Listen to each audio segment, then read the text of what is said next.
Biso Télévision, chaîne oyo ekokani na yo.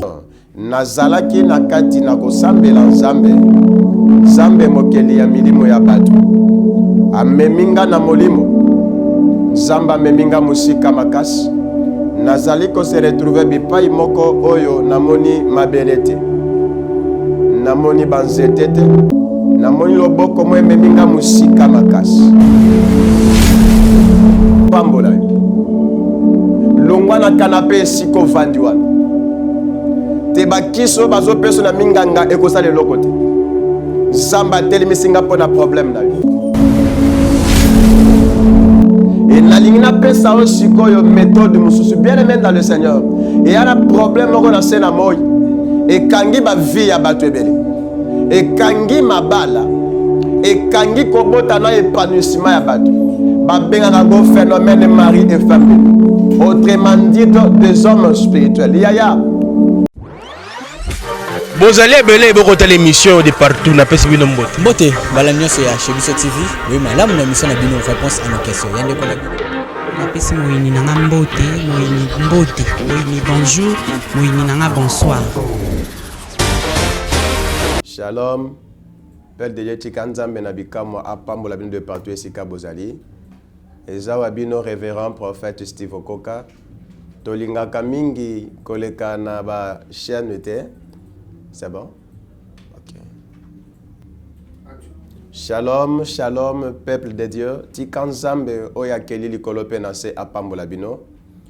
De partout esika bozali, na lingina ebisa mutu nyonso o azali kolanda biso.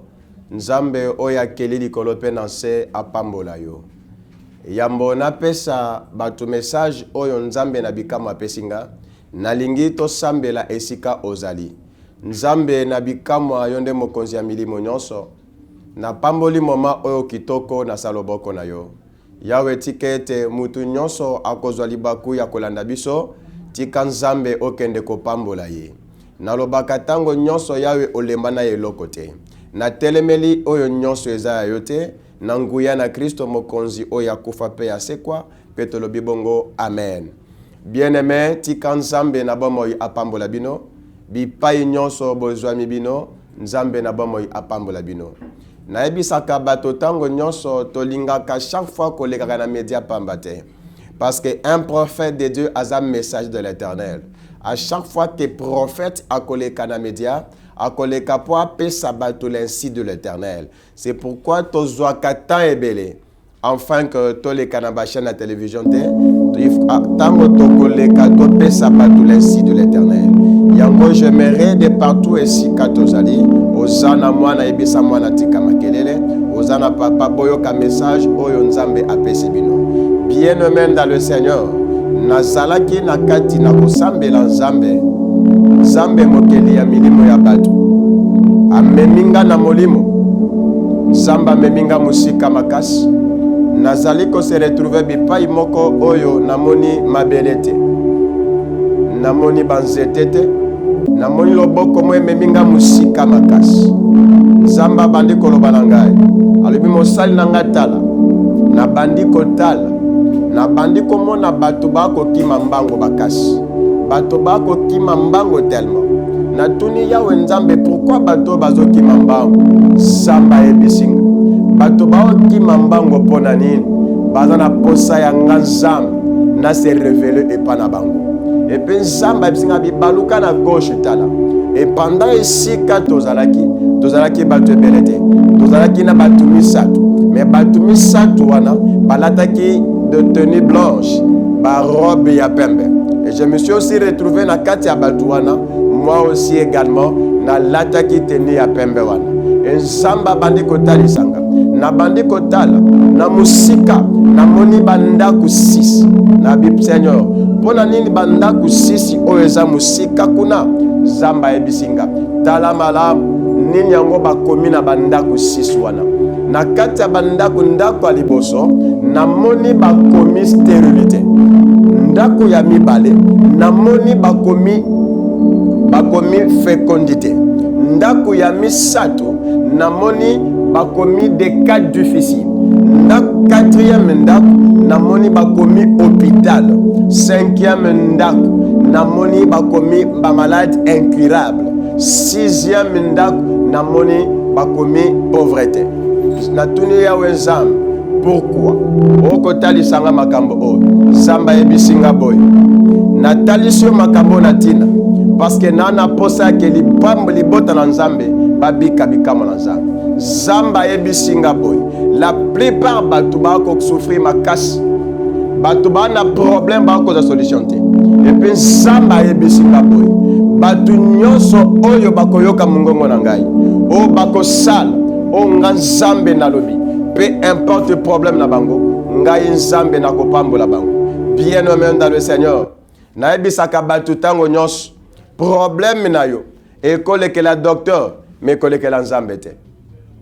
Il est vrai qu'au komi na bou au komi na souka tu ne sais quoi faire au continue même pas au kolobana nani le solo nzamba tininga pona yo n'importe quel problème que tu as na ebisaka batu muto alakela yo mabe aza muto aliboso te aza muto amibale parce que sur la croix ezana mutu mo alongola kabilamba non pas po yo belate non pas po yo zangelo côté mais pour li pamboli na yo yango zamba simingale na ebisa yo maladi wana ekoboma yo te problème na yango zamba na capacité ko pesa o solution de partout ici katozali zamba pesinga message o wana malade incurable wana makambo ezo simbate.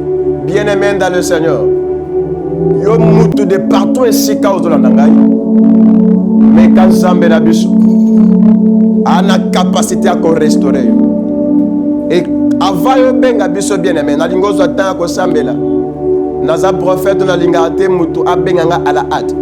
Prends tout ton temps de prière avant que tu m'appelles. Et la plupart des gens nous appellent au monde. Tu dois enregistrer chaque jour un témoignage ensemble. Yo muto lembani. Yo muto na ba problème bébé. Wana maladie ya ba diabète. Wana ba cancer. Wana maladie ya ba rein. Samba ebising. Soki kako obengi dans 3 jours biki bikama ensemble. Sambe alliance à kopambola. Longwa na canapé siko fandiwa. Te bakiso bazo peso na minganga ekosa le lokote. Zamba telemi singa pona problème na yo. Zamba pesinga message fort oyo. Yo mutu depo kota na kati ya ndako alibala. Bana bayaka te. Wana problème ya musala. Yesu Masiya tininga pona yo. Zambe na bikamu atininga pona lobano makambo na nzambe. Bien aimé, et comme tango nzamba visiter yo. Chaque chose a son temps. Yana tango yoko lela. Yana tango yoko zanga mukanda. Yana tango yoko zanga libala. Yana tango yoko zanga bal. Mais le temps a sonné dans ta vie. Yo muto zuli baku ya kolandanga. Il y a quelqu'un m'a appelé dans Manamboka Australie, il me dit prophète. Bino bolo barakaka boy. Na ebisi bango boy. Tout prophète a sa manière par rapport à la mission d'Ambatali Kolaba Moïnaï. Et chaque personne sur cette terre, Zambatinda prophète a destiné à Moïnaï. Bien aimé, il y a des gens témoins de la grandeur de Dieu. Mais pas une sozali. Je vais dire à toi qui m'entends. Yo papa zali koyo kangai. Yo maman oza koyo kanga. Yo ndeko mobali ndeko mwasi. Problème na yo wana. Zambatinga pona problème na yo. So on a posé à Kobenga révérend prophète Steve. Benga biso na plus 243 89 940 40 40. Plus 243 89 940 40 40. Et nalingina pesa aussi koyo méthode mususu bien aimé dans le Seigneur. Et y a un problème on a sena moy. Et kangi ba vie ya bato ebele. Et kangi mabala. Et kangi kobota na épanouissement ya bato. Ba benga ngo phénomène mari et femme de nuit. Autrement dit des hommes spirituels. Ya. Phénomène wana ezo sala bato mabe makasi. Ezo kipe mutute. Ezo kipe mokonzi ya mboka te. Ezo kipe homme marié to femme mariée te. Ekipaka frontière te. Mais za aja kozala. Ils ont permettre ba vie ya batu ebeba.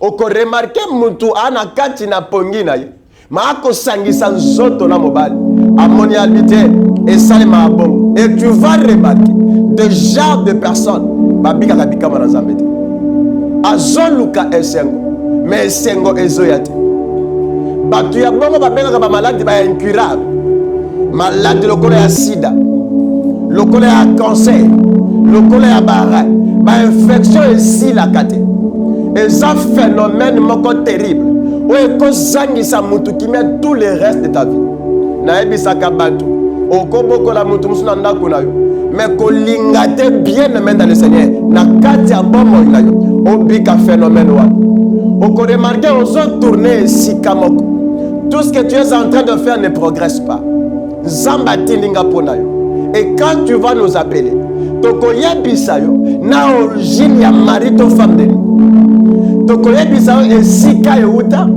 nini ete na kati ya nzoto na yo okoremarke mutu mosusu azokosangisa nzoto na mobali tina nusi yaya c'est très dangereux mususu kutu na se na pongi akosangisa nzoto na mutu makoremarke na kosutuka boye na basperme na kati basécrétion eloko ezalaki spirituel comme physique nzambe atelemisinga mpo na yo mususu abenga bi prophète soki basambeli mpo na nga ekei après un temps ezongi nga nayebisi ye boye eza lokola mwasi babali ye to mobali abali mwasi soki bakoti na ndako il faut babala il faut babota c'est de même avec les hommes spirituels okoremarke mutu aza na kati ya libala ya butu aboti mpe bala c'est pourquoi soki basambeli mpo na mutu wana il est vrai que Marie a kokende mais bana ya butu bako réclamer papa na bango bako réclamer maman na bango c'est pourquoi okomona basambeli mpo na yo après un temps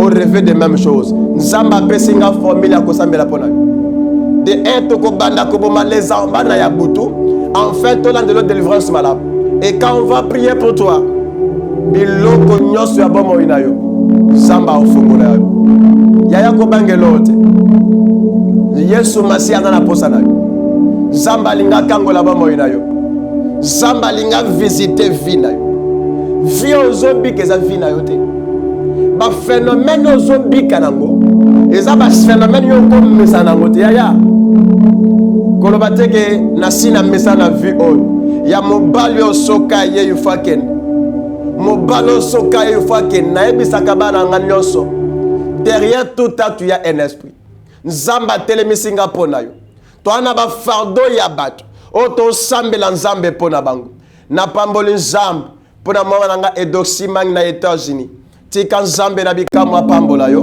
mwana nga pasteur André oza na Australie nzambe nanga visite yo mama Charlie bana mama Hélène mama Mado nzambe na bikamwa pambola bino boza bato o bozali kobika bikamwa na nzambe nanga boza partout dans le monde mais je vous bénis toi qui as un problème n'hésite même pas qu'on doute c'est Dieu qui te parle crois seulement que c'est Dieu qui est en train de me parler nzambe apesinga piste ya solution pour le problème na yo obeteli bato lisolo bapesi yo solution te otaleli bato bapesi yo solution te nzambe atelemisinga mpo na problème na yo nzambe atelemisa mpo na maladi na yo na kati ya lotomo na nga basidatike bakobika baveugle bakomona nzambe ya papa na nga apôtre Augustin Mwimba nzambe ya musée Alexandre et Adinabal ana capacité à visiter